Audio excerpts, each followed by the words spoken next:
almost there. Hey, folks, thanks for tuning in to the BAMF podcast. I'm your host, Mike Lafferty, and here is our contractually obligated intro music.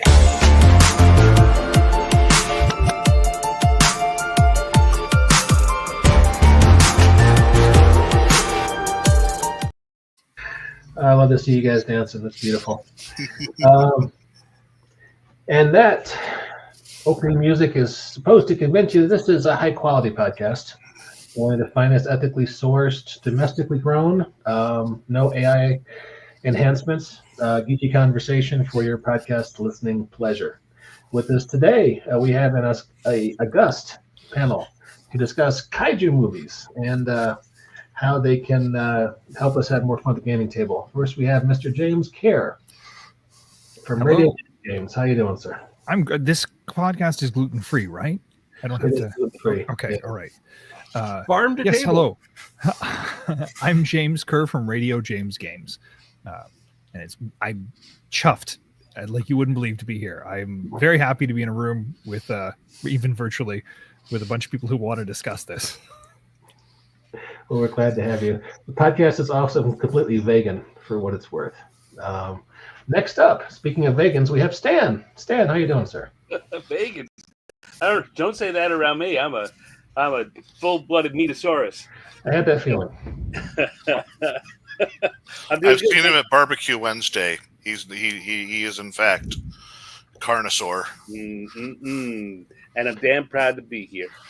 So, Stan, this is your first time on BAMF. Let's say some of our viewers and listeners might not be familiar with you off the top. Where might they have encountered your work? Good. All right. Well, keeping that short is an effort in itself. I've been in the gaming industry for 30 years, about full-time. I've done game design, game editing, game illustration. I'm a cartoonist. I'm a novelist. I'm a children's book author, and I do lots of stuff. So you may know me from Dragonlance 5th Age. You may know me from D20 Modern. You may know me from The Littlest Shuggoth.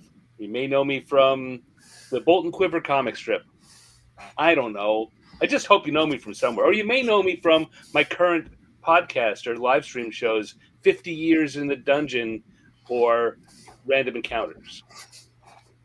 You may know him from translating manga.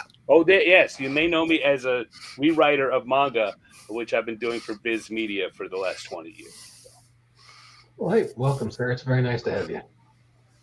And last up, guys who need no introduction, Jacob Blackmon and Owen KC Stephens. If you've watched this podcast once or twice, you've seen those guys before. And Owen, of course, has been a monumental presence in the industry, we can say. So. You say that, but Stan is one of the people who helped me get into the industry, and is one of my mentors. So, and I pushed you out front. Yeah, those marks on his shoulders are my footprints from where I've been standing on him as the shoulders of giants. And I'll point out that you might know Stan from Trump Card, a card game that is currently on BackerKit that he's doing all the art for at tinyurl.com/cardgametrump. Oh, that's yeah. I had forgotten about that. tinyurl/Trump Card Fun. How is that going, guys? I mean, it's funded, and then, like so many crowdfunding campaigns, it came to a screeching doldrum stop. So we are in the process of looking at what we need to do to revitalize it. But I do seriously make sure that if a project of mine funds, that is the money we need to do it. Obviously, we'd like more money because we live in a capitalist society, and we need it to, live and pay the bills and pay for art. And as so often happens, doing it is not the same as doing it at the level we hope it can be. Like there are things that you don't need in the game that would be so much better if we could get it in. But you don't want to hamstring that as a necessity. If the game will function without them, that's the level we're at. Yes. All right. Well, hey, pivoting from promotion into giant monsters. Let's talk the Kaiju movie genre. And James, I know you're a fan of this. just off the top, what's your favorite and/or least favorite films in the genre? Well, I don't want to discourage anything by mentioning my least favorite kaiju film, which is probably the Matthew Broderick Godzilla. But I certainly, and I'm going to choose the easy way out. At a young age, I was really blown away by black and white kaiju films, specifically the 1954 Godzilla, the Raymond Burr recut, and which I think was Godzilla King of Monsters instead of being Godzilla, and the 1933 King Kong, which just deeply burned themselves into my young mind.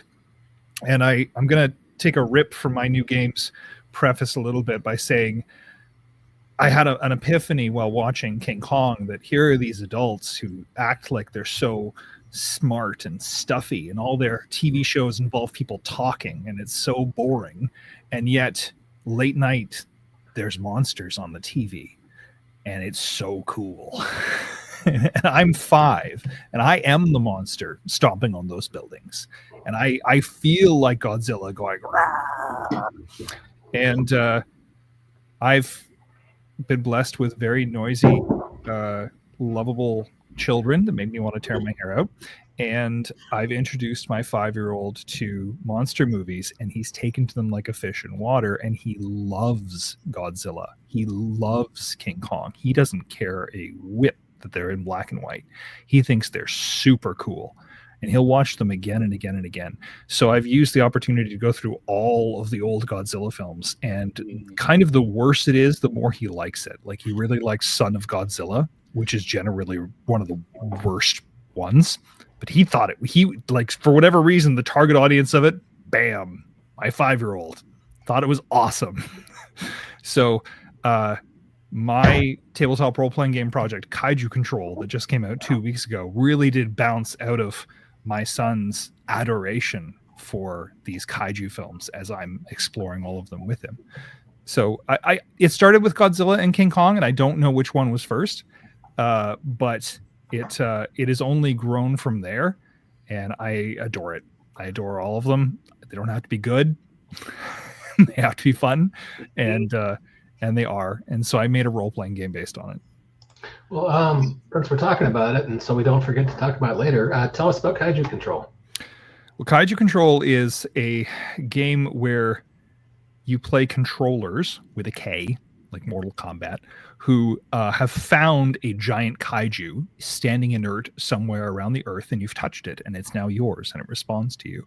And you can go out and now you can use it to fulfill whatever you want to. Oh, I've got a giant train-like kaiju with boxing gloves. I'm going to go stomp on British Parliament, or I'm going to go eat all the codfish, or whatever it is that you want to do.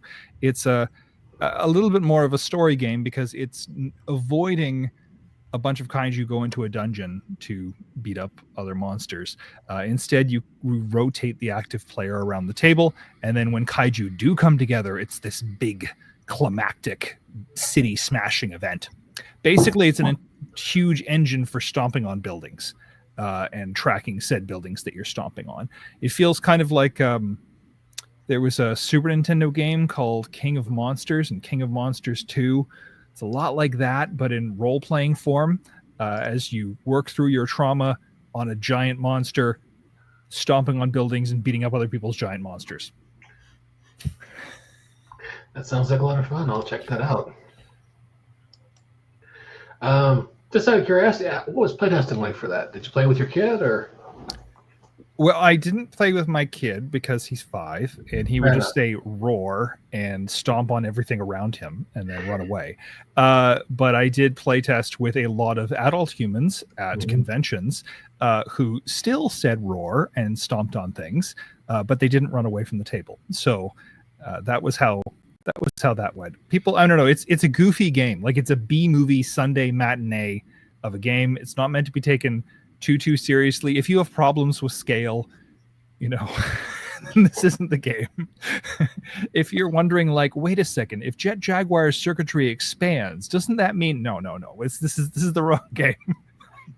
Your giant monsters, you stomp on things. It's a lot of fun. All right, cool.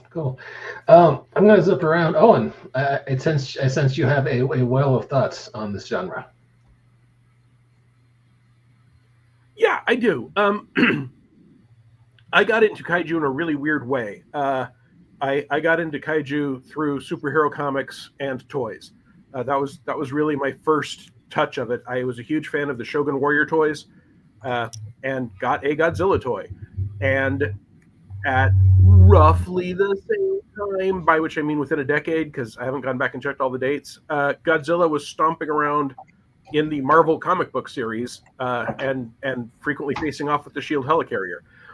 And I adored that. And there was also a Shogun Warriors comic, although it never crossed over with the Godzilla comic. Instead, in the Godzilla comic, they made a new giant mecha, which I believe was Red Ronin, that was just like a Shogun Warrior, but without the licensing issues, that periodically faced Godzilla. So Godzilla was absolutely my first kaiju love. Much like James, Kong came very, very close thereafter, in part because my local library in the summer would have child-appropriate movie. Oh, look, it's Godzilla King of Monsters, but also Stan is holding up the omnibus edition. So the library would have all family-appropriate movie afternoons in the summers, and I got to see the black and white Kong and the black and white Son of Kong, which honestly I think is a much better movie than people tend to give it credit for, because it's not as good as Kong. It's a sequel. It's a son of sequel. But it's a good movie. If you like black and white giant monster movies, I heartily recommend it. I was going to bring that up. Too. That and Mighty Joe Young.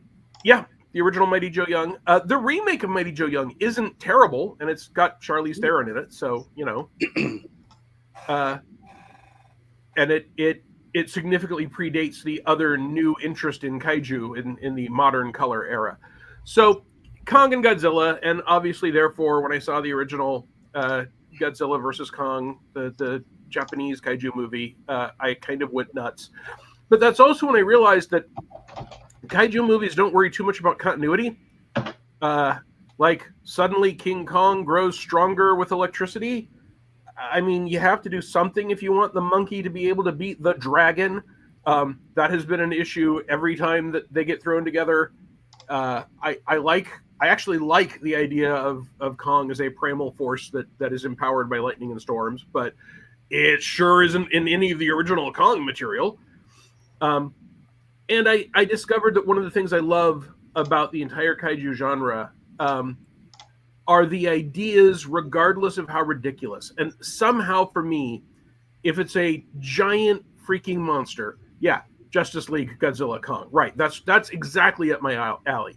As soon as a movie is about a 30-story tall or thereabouts within a scale of about 10 giant monster, I know not to expect careful science and logic.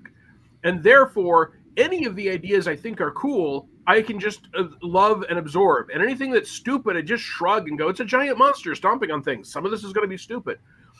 It is, for me, very freeing to be able to take these ideas and grab the ones I like and abandon the ones I don't.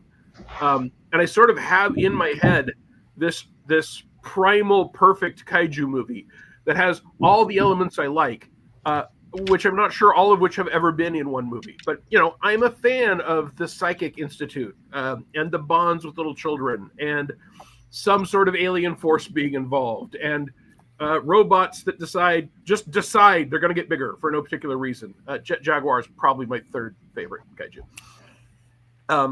And I just, all of that stuff is rich, imaginative material. When I see someone saying, hey, it might sound unscientific, but with the fairies' help, we could ask Mothra to assist us. I know that at no point in that script did someone say, I don't know, that's a cool idea, but it's a little weird, right? Whatever it is that they thought was cool, that they had the money for, it went in that script. Godzilla versus Mothra might be one of the best ones, period, as far as I'm concerned. It's magnificent. The Mothra versus Godzilla? Yeah. Yes. I love that one. And I mean, I am also a fan of the legendary films of Kaiju verse, and I think Skull Island is probably the best of them. Although my pro Kong opinion, and the fact that it's just about the only one where I care about the humans at all, may well bias me in that regard. But the fact that Mothra shows up and is an important part of that entire universe, for me, there were a lot of fist pump moments where I'm like, yes, someone who in the writing room understood the remit. They knew what they had to do with Mothra, and they're doing it. Yeah. And then personally, I throw in, although a lot of people don't, like, it came from the desert. Giant spider movies are to me kaiju movies. Them is to me very clearly a kaiju movie. And again, I think one of the better ones. Well, Wikipedia lists Clifford the Big Red Dog as a kaiju, right? So Well, sure. I mean, it's a kaiju in a cartoony children's oeuvre, but it does otherwise meet all the criteria. I think it is a Looney Tunes. Yeah, Them is actually much better than It Came from the Desert. It Came from the Desert is a terrible, terrible movie, which is a shame because it was based on a really nice computer game. Them is a movie I really wish they would take a moment to look at and remake as good as it was, because it was one of the best giant ant movie. It is the best giant ant. It is clearly the as best giant ant movies go. Yeah. But I would throw Eight-Legged Freaks in as being a kaiju movie. Okay, but on that scale, would you call what was The Land of the Lost? The Arthur C. Clarke Go to the Land of the Dinosaurs Underneath the Hollow Earth? Like, would that be a kaiju film as well? So if the thing is only as big as the thing is supposed to be, I don't feel it's a kaiju. A T-Rex does not count as a kaiju just because it's a T-Rex. A T-Rex that is, even if it is in the modern era, even if it's a secret world. But you put a T-Rex in a world with Godzilla and Jet Jaguar, and in my opinion, it then becomes a kaiju. Although usually that is in part because it will be shown as way bigger than an actual T-Rex. I don't. Yeah, I don't I mean, the whole thing doesn't mind scale much, right? Like, but I don't know. It's interesting where those lines are, because definitely the kaiju films have a lot to thank Arthur C. Clarke for. I'm not sure that I would call it a kaiju story, The Land of the Lost, but it's still in that milieu.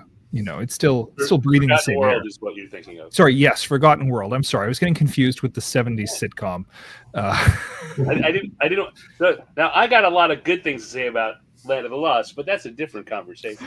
I'm not sure about some of these. I mean, I get what you're saying, Owen. With if it's the size that it's supposed to be, it's probably not a kaiju. But I also think that for me, and as we're saying, it's kind of personal definitions all around.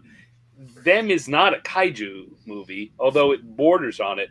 Clifford, clearly not. There's a certain monstrosity of size it has to be gotten to before it feels like a kaiju, as opposed to just a giant, a big thing. So you would not consider The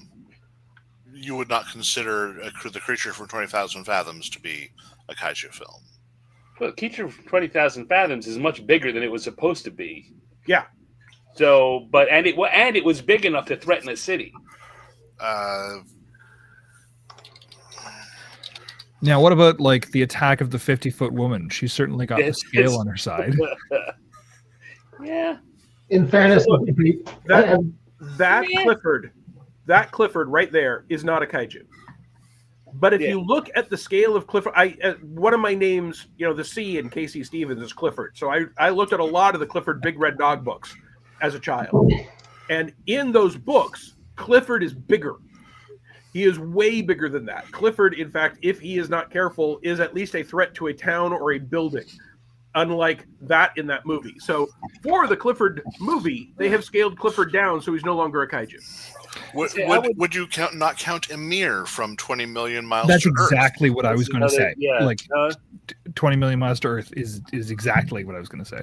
I don't know. I mean, again, I think that I don't like drawing those lines on it, because there are some, like Valley of Gwangi. I would consider Gwangi that kind of a kaiju movie, but he's just the size that a T-Rex is supposed to be. To me, Valley of Gwangi is I think we'll all agree there are things that are going to be, kaiju adjacent, right? That are not kaiju movies. Land of the Giants, to me, is not a kaiju television series, even though there are living creatures in it that are ridiculously big, and if they were in the original world of our little astronauts, would threaten cities. But while it's kaiju adjacent, it's not a kaiju series. To me, Valley of Gwangi is a weird Western, and it does not qualify as a kaiju movie, but it is clearly kaiju adjacent.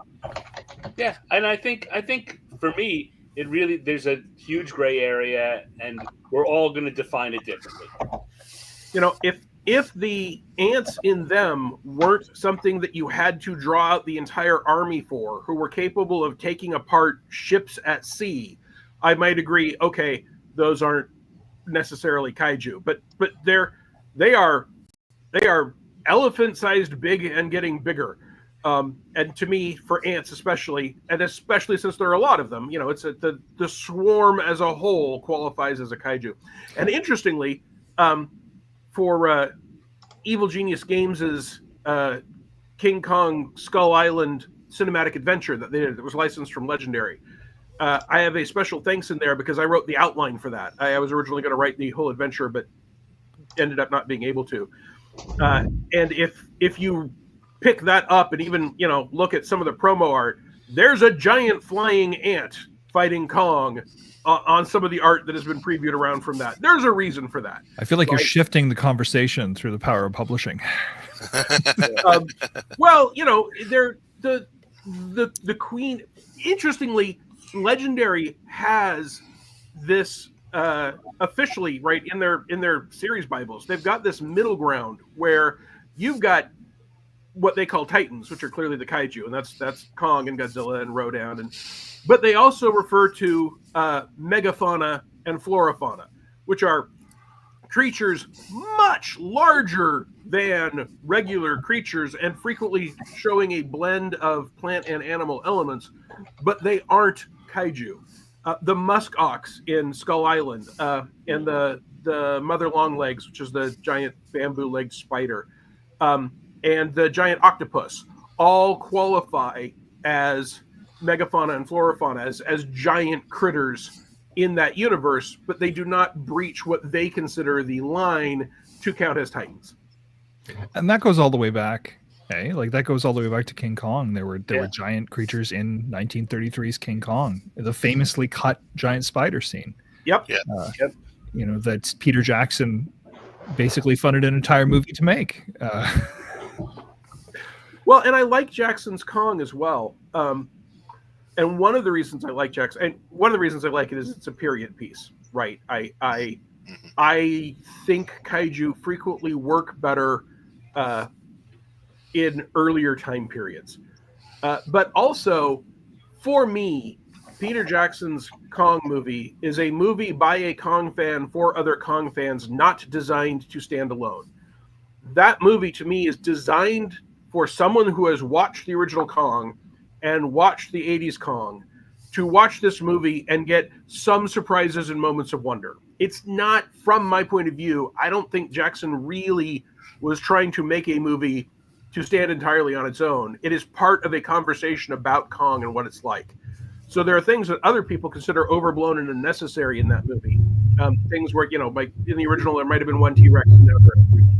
I feel like that was done because Jackson felt like the people most likely to watch this movie were people that had seen all the other Kong movies. So you want to give them something new. So can we put a cap on this definition by saying that the film is playing with a sense of scale? Because I think integral to all of our notions about what a kaiju film is playing with scale in a fun way that's not necessarily bound by, "Ooh, if a monkey was that large, it would fall down because of the weight distribution." And no, like we're not dealing with that. Hold up his own head. Yeah. We're just having fun with it's toyetic in some ways, isn't it? It's kind of imagining play just in the scenery of moving pictures rather than in the living room. Yeah. Our friend Dan Taylor chimed in and says, "I want to do something called Kaiju A Go-Go." I mean, I will tell you now that if I saw that there was something called Kaiju A Go-Go, I'd pick it up to see what it was. Yep. Yeah. 100%. I'm down with that. Yeah, there's 4 sales right there for you, Dan. Stan, what's your opinion on that? What's your favorite kaiju movie? Well, I think my favorite is going to be Invasion of the Astro Monster, which I can't remember the English title for, the American title for. This is a Japanese title for Monster Zero. Was the English title for it. Yeah, God, I love that movie. It was one of the first ones I ever saw, and I was surprised when I went back to watching all of them that it remained, besides just the love I have for it, for its introducing Godzilla and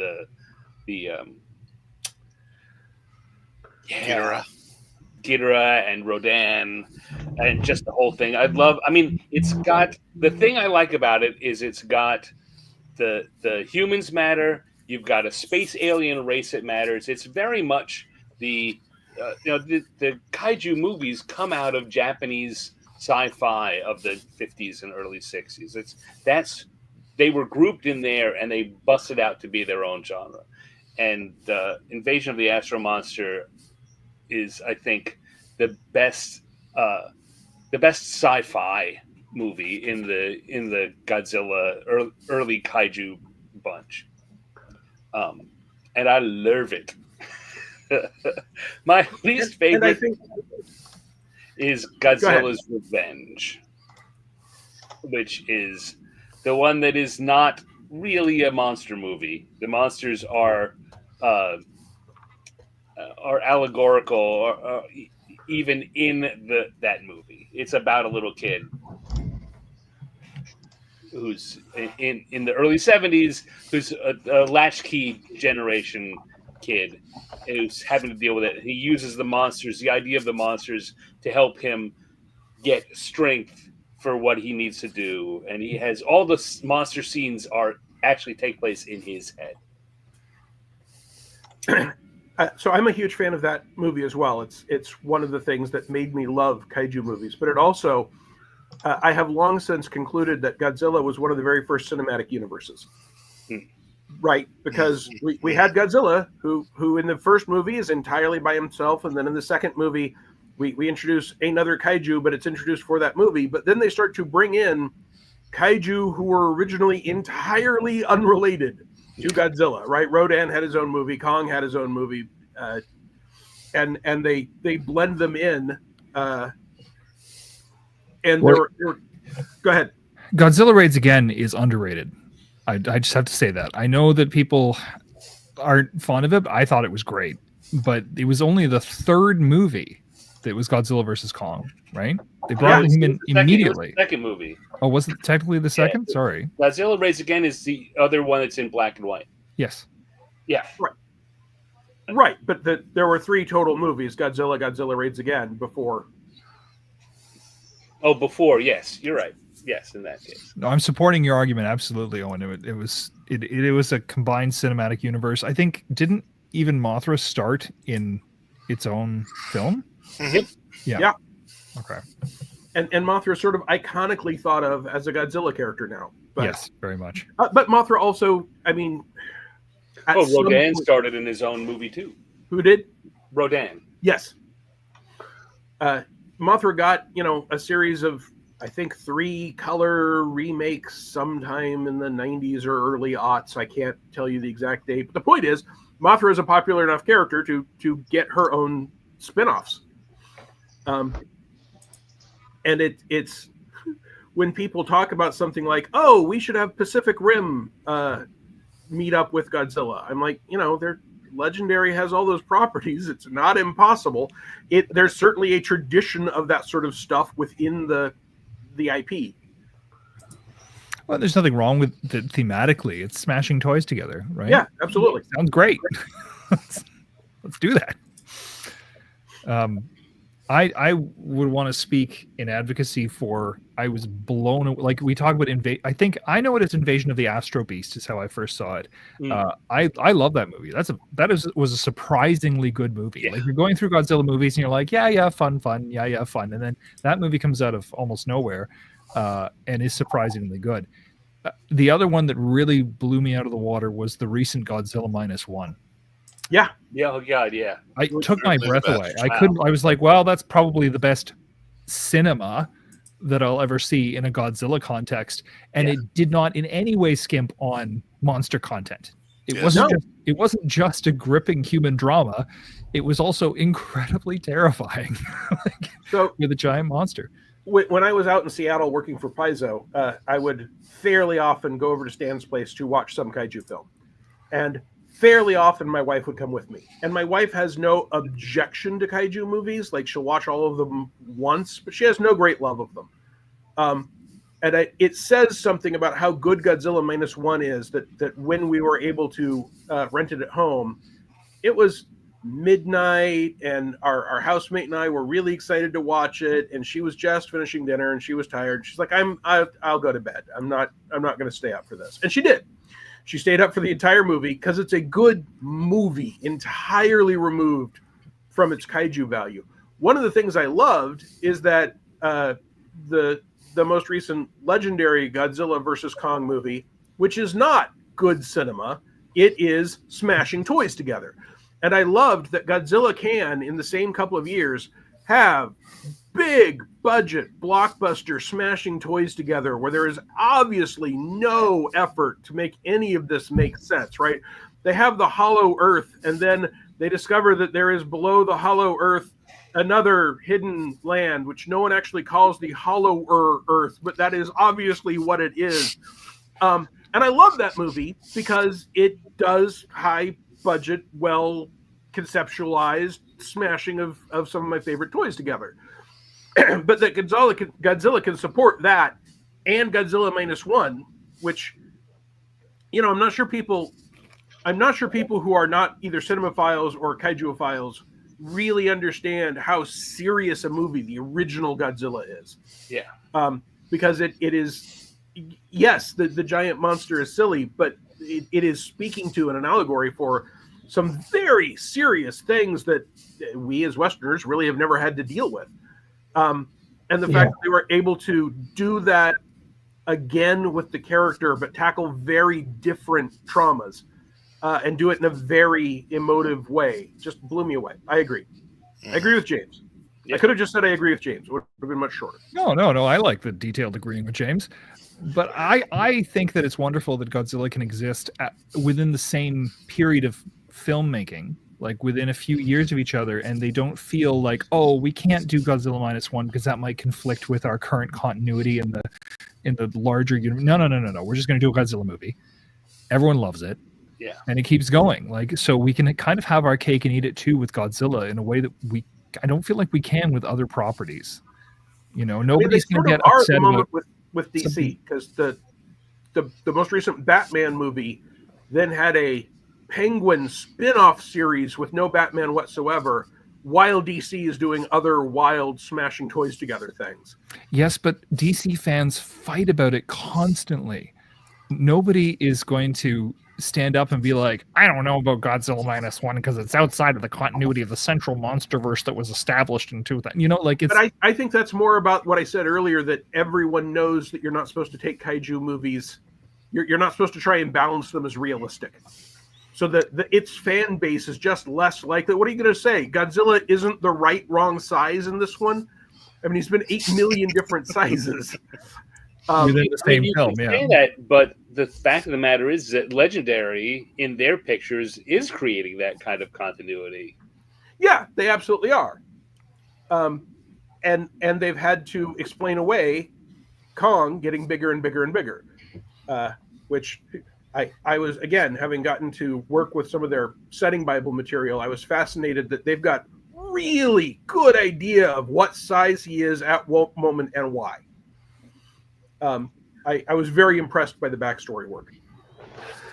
I just think it's surprising that the property can be that malleable, and I don't think it's necessarily the property as much as the genre. There's something about kaiju films that is more mercurial in the way we can approach it. If they did another King Kong tomorrow, I'd watch that King Kong too. I wouldn't say, "Oh, lousy reboots." Look at how beloved the '90s Godzilla cartoon is. People love that thing. So let me see if I can get a controversial rise out of anyone with kaiju. Opinions on the movie Colossal?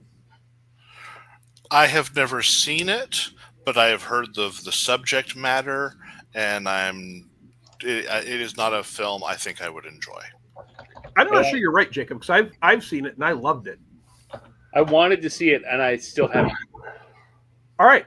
Well, it's that's your controversy. Is these kaiju fans haven't seen it? Controversy. All right. I'll try it a different time. Has this turned into a film screening? Are we? Everyone watch it, and then Mike will have us back in a week. I can't even show the trailer because I get copyright strikes from YouTube for even showing trailers. I really like that movie a lot. I don't think it's a kaiju movie. It is, but it's 100% a kaiju movie. It's just not a movie about kaiju. If you're gonna throw down over this, you got to put big rubber feet on and stomp on some train sets. I got train sets right over there on that wall. I got plantar fasciitis in my past. I got a kaiju for you. Oh, there we go. His name is Denver Shoud. All right, let me try again. What about Cloverfield? Cloverfield's absolutely a kaiju movie. Cloverfield is 100% a kaiju film. And I think it's a good kaiju film. Yeah, I can't argue about that. Colossal isn't doing what Godzilla -1 does, but it's a movie about bad relationships and dealing with them and overcoming trauma and going back to your hometown. It kind of sucks. And it's taking that kind of, early middle-aged, your 30s being shitty feeling that you'd usually find in a romantic comedy or some kind of, quirky one-act play, and doing that through the lens of a kaiju movie. You're making it sound like Leaving Las Vegas with monsters. That is not the worst description in the world. Yeah, I would agree with Owen on that. It's about, a quarter life crisis and how you deal with it. It just happens to have magical kaiju involved. So, Jacob, you've been kind of quiet. I want to tag in Jacob. He's been kind of bystanding for this talk. I want to get Jacob's thoughts on the best kaiju movie or the worst. Yeah, Jacob, what's your favorite kaiju movie? Well, I'm going to have to be a basic bitch and say Godzilla -1 because it was just it was amazing as a piece of cinema and as a kaiju film. But I grew up with a lot of different giant monster films because even before I was introduced to any of the Japanese giant monster movies, for me it was all about the black and white films. The Deadly Mantis, the Tarantula, all that sort of thing, which are certainly kaiju films, especially when you get to things like the Deadly Mantis with how big it is. The worst, of course. I know James has his opinion that the worst kaiju movie ever was the Matthew Broderick Godzilla film. That was still an entertaining movie, whereas the giant claw is an unforgivable piece of dreck. You had Harryhausen right there, and you just chose not to use him. Oh, I'm sure there are worse movies. Like, it just stands out as a high school memory of watching Matthew Broderick and going, no.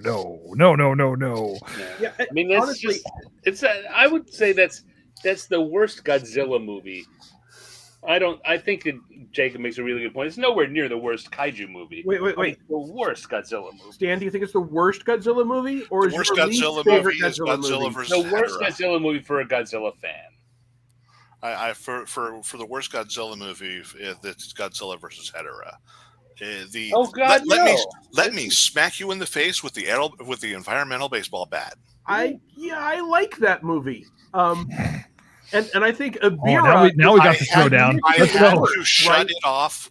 I had to shut that movie off when they started doing the disco.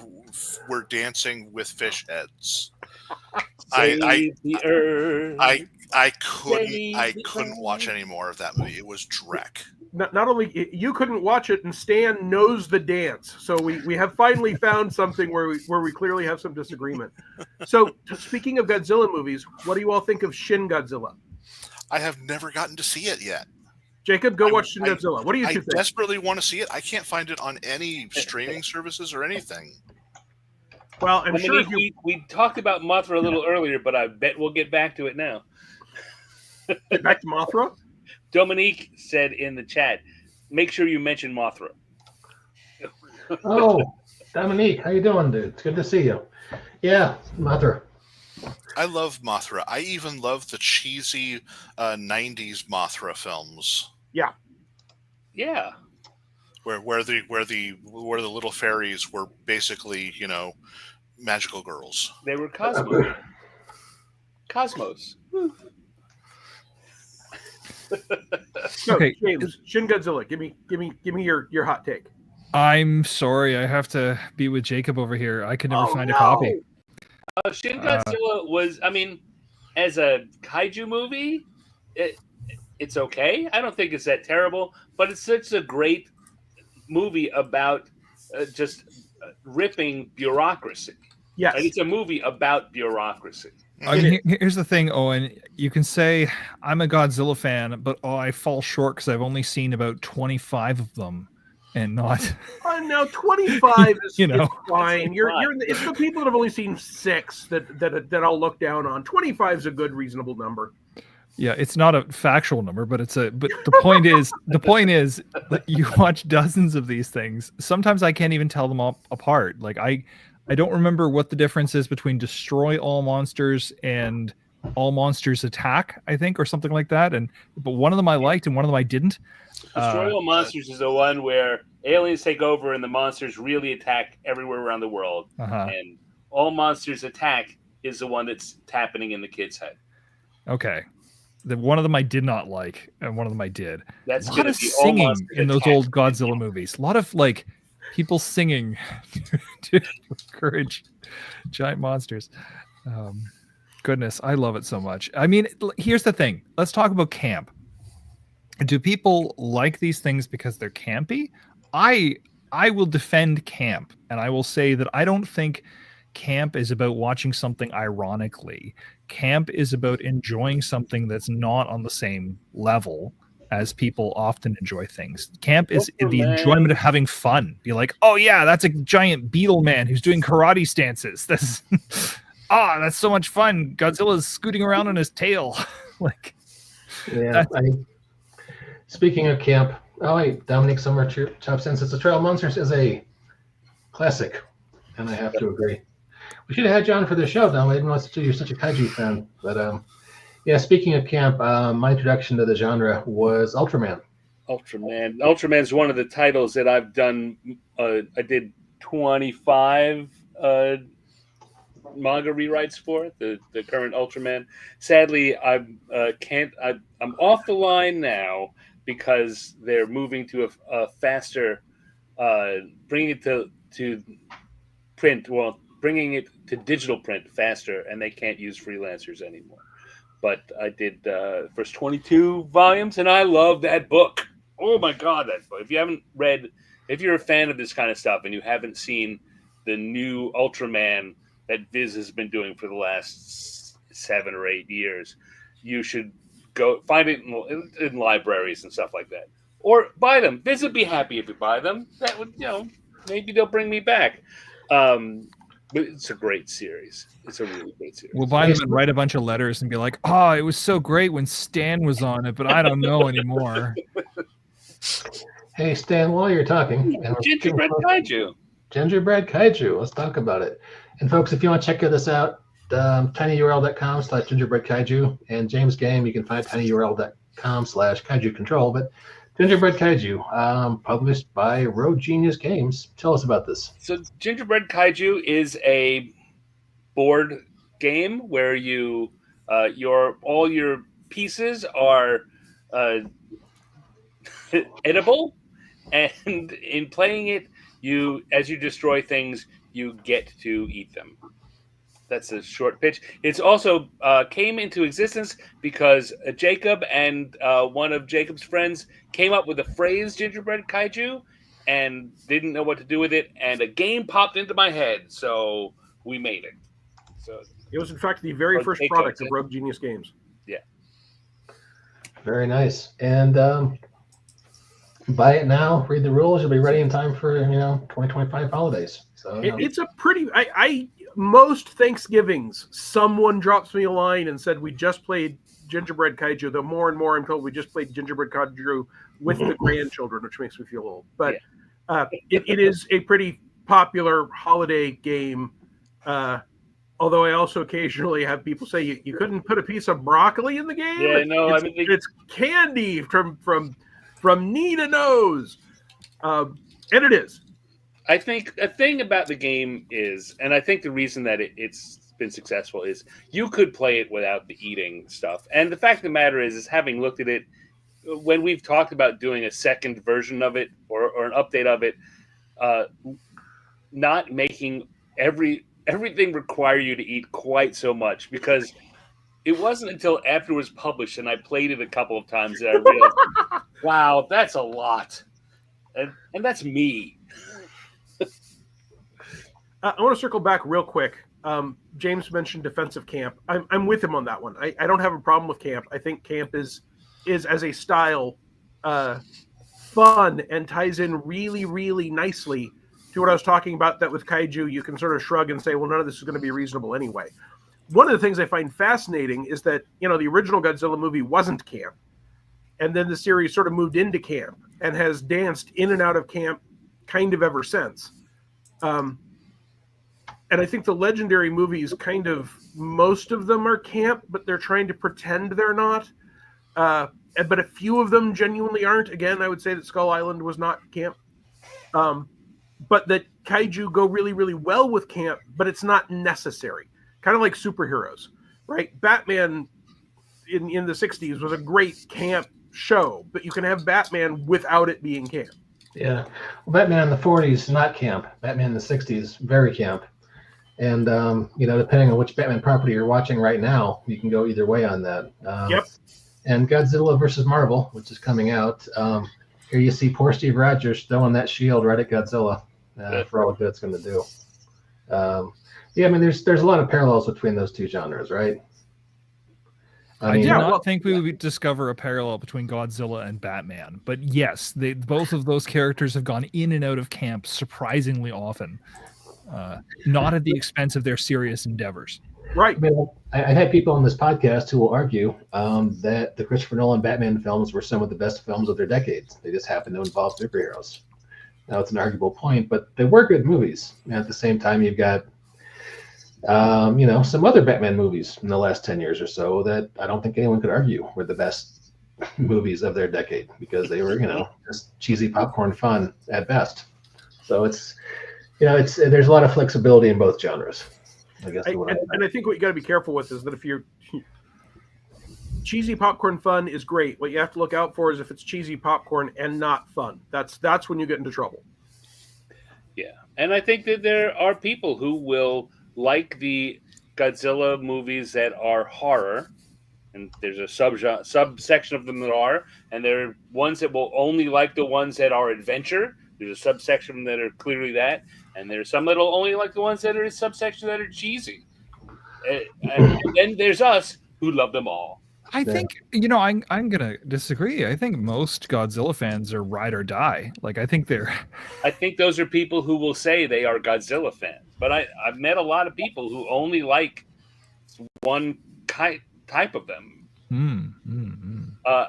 They're not the kinds who go to Godzilla conventions, right? They're not the kinds that jump in, but they will watch them. And if I say, hey, let's watch one, I suggest one that's not in that genre, they don't want to watch it. They have no interest in the Godzilla, the slices of Godzilla that don't exist in the type of Godzilla they prefer.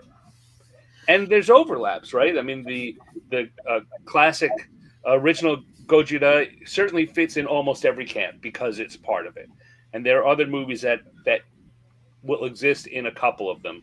But then there are ones that most of the end of the Showa era, the last of the ones that were made in the 70s, are campy. And if you don't like campy, you just don't want to watch them. And you're worse off for it, I think. And then you're a lesser person. Yes, yeah. That's the end cap for that. Well, I hope they keep going like this forever, honestly. Like, I can just keep going with kaiju movies. I love that they shift between being campy and being serious and being silly and being there's something very freeing about letting go of that part of your brain. And I think it works in a way with giant monster movies in a way that it doesn't necessarily work with really dumb action movies, which sometimes just fall flat in a way that giant monsters just have inherent support, conceptual support. At least for me, they do. Yeah, but I think it also makes it kind of incumbent on the filmmakers, and that is getting more serious than I think it necessarily deserves, but it's incumbent on the filmmakers to make sure that they, through the trailers or the posters or whatever, communicate which view they're going in. Because if you go in hoping for something like Shin Godzilla and you get Godzilla versus Megalon, of course, there's a larger chance that you will be disappointed because your expectations were not met, not because the movie is not what it should be, or like that. And our friend Dominic weighed in that if Marvel's doing a Godzilla book, they need to have Red Ronin come back. And here's a great spread from Godzilla featuring Godzilla versus Red Ronin. Yeah. And I don't know, I haven't seen Red Ronin in a comic in such a long time. Is he still in continuity? So he still officially existed, but I believe he was taken apart. Listen, anything can turn on a dime to be back in continuity. We could wake up tomorrow and Rom the Space Knight will be the latest Marvel movie, No, no, because it's a Hasbro. Okay, never mind. Not so not Rom, not Micronauts, not. Well, Hasbro is about to release a Rom action figure from his Marvel appearance, so.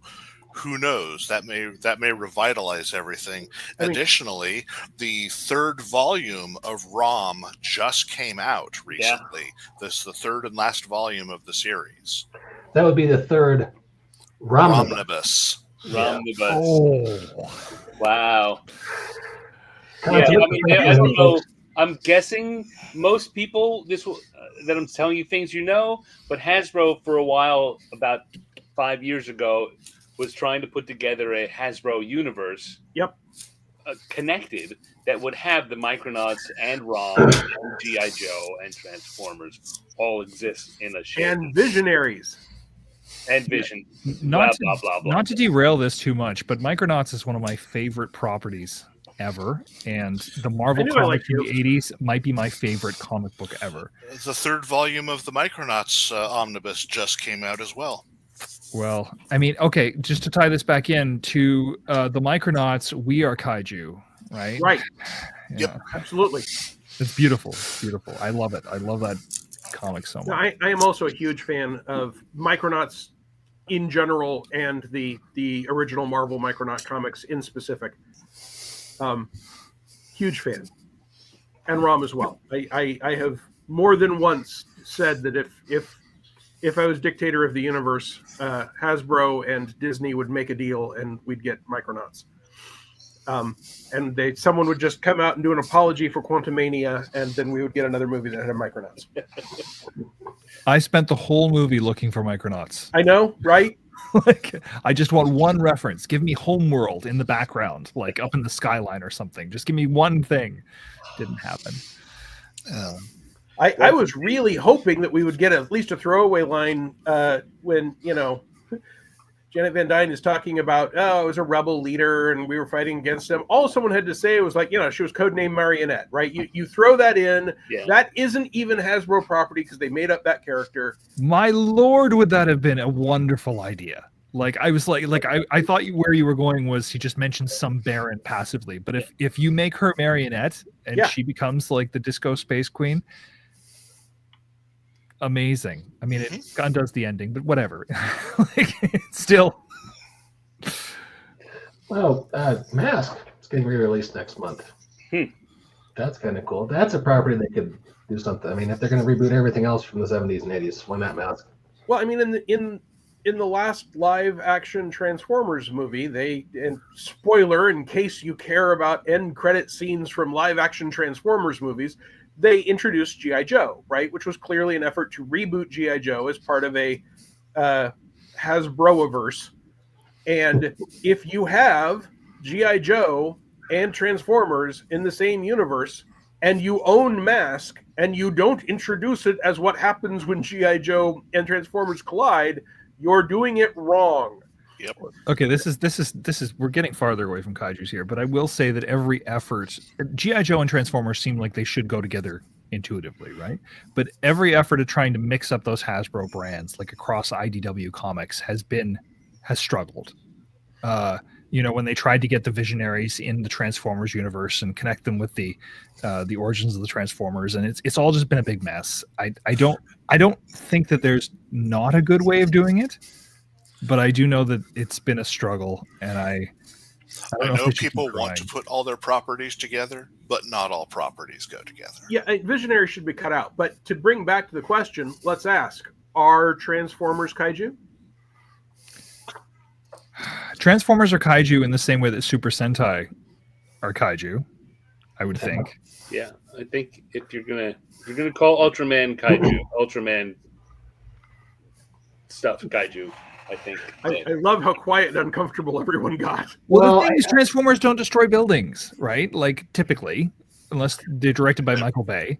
But like the robots, I beg your pardon, sir. Devastator very much destroys. Okay, but even Devastator is like, roar, I'm Devastator, out in the middle of like the Badlands. They don't. They're robots in disguise. They're not robots trashing your city. I don't know. There are also episodes of the cartoon where Megatron is standing on top of a building, aren't there? Yeah. Yeah. It all depends on what the budget is and how much they can get. How kaiju they are is dependent on budget. Yeah. Which is why I love the current comic book, because they don't have to worry about budget. They're just going. The current Energon Universe comic series is amazing. I love it. And I highly encourage it. But again, we're getting away from kaiju. Okay, so Dominique's asking, so out of curiosity, are there any kaiju-themed RPGs or board games that you like? And we had just mentioned Gingerbread Kaiju. You can find it at tinyurl.com/gingerbread kaiju, which is a fun, lighthearted, gingerbread-adjacent kaiju game by Mr. Stan. You can see here. And also, let's switch over. Kaiju Control is kind of a story game take on it by James Kerr. Right here, and that's tinyurl.com/kaiju control.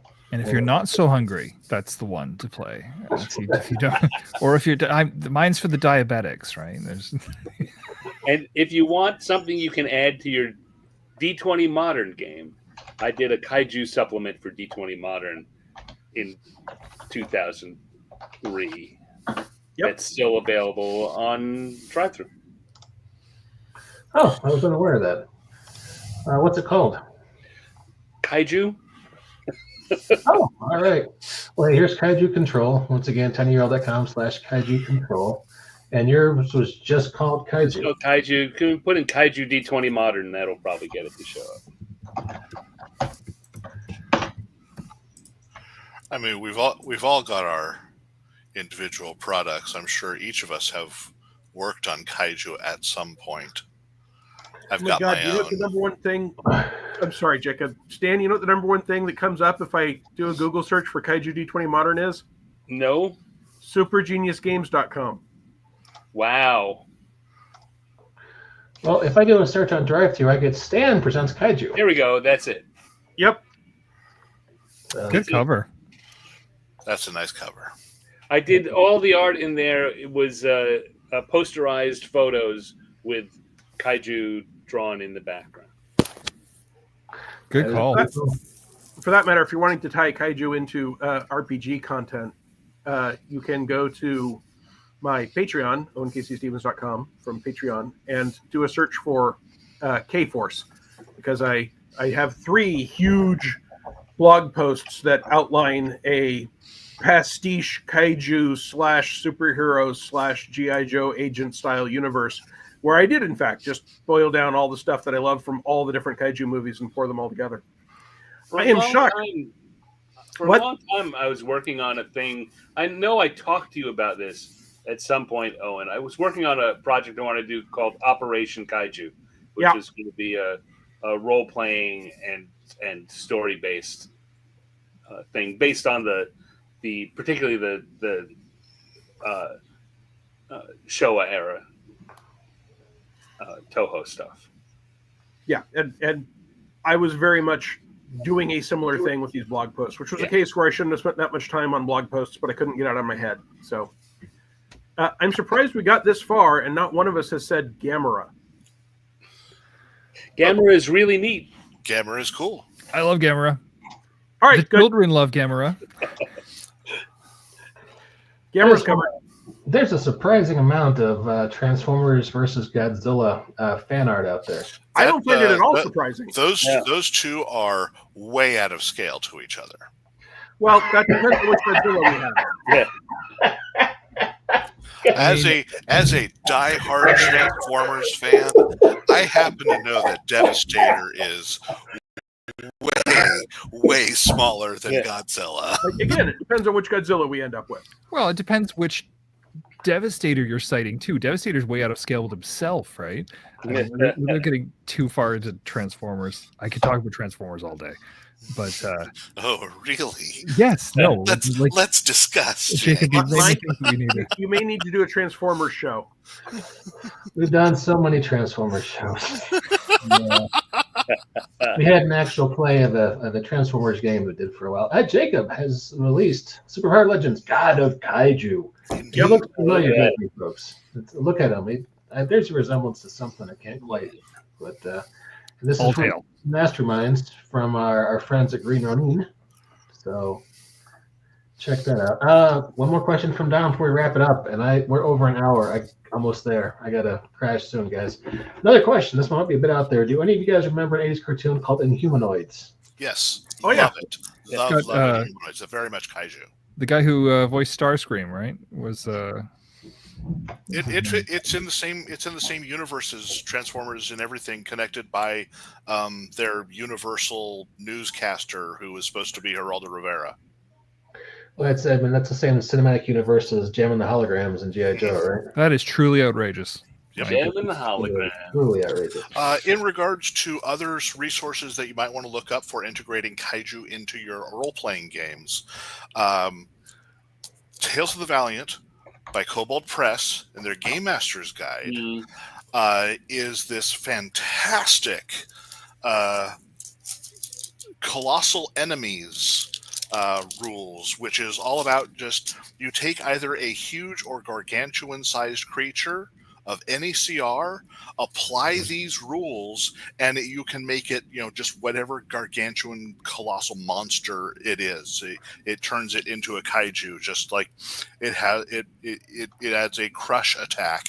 It adds people being able to climb on it, ignoring terrain, ignoring damage from creatures of a certain size because you're just too small to get through its skin. Yeah. The Stand Presents Kaiju took a similar take. It was Kaiju just existed on a scale above everything else. It's, I think, Titanic scale is what I called it. Mm-hmm. Like Mega Damage. Hey, check it out. There was a Inhumanoids comic. Yes. Yeah. That is kind of cool. Oh, Star Comics. Okay. I see that earlier Dominique had said that she's that they're a fan of the older Ultraman stuff, and some of the modern anime shows don't do it for them. But again, just to go back to the Viz thing, the Viz series is written by people who were super fans of the original Ultraman, and it basically takes Ultraman, Ultra Q, and Ultra 7 as having existed, and then picks up 30 years later. And that's what that's the basis of the current manga series. You know, I really hate to say it, but if there was a touring exhibit where you could just see the sets they use for Ultraman, or if I ever travel to Japan, if they got a museum where you can just go in and see the sets where they used to stomp around. Oh, God, I would love to see that. You can also zip line into Godzilla's mouth in Japan. So It's true. I could die happy. Speaking of dying, I am dead tired. I'm driving to the mountains tomorrow for snowboarding, so I got to crash soon. All right. So you go. We'll keep going for another 2 or 3 hours, and then we'll be fine. We'll just talk about Transformers. But with Mike is the one who has the controls over the video. So Well, I tried to teach Jacob how to drive the bus, but he never wants to. Oh, Michael! We have to go back and watch it. Yes, we did. If someone will freaking stream it, We've got homework to do, don't we, Jacob? I will watch it. It is one of the films I want to watch.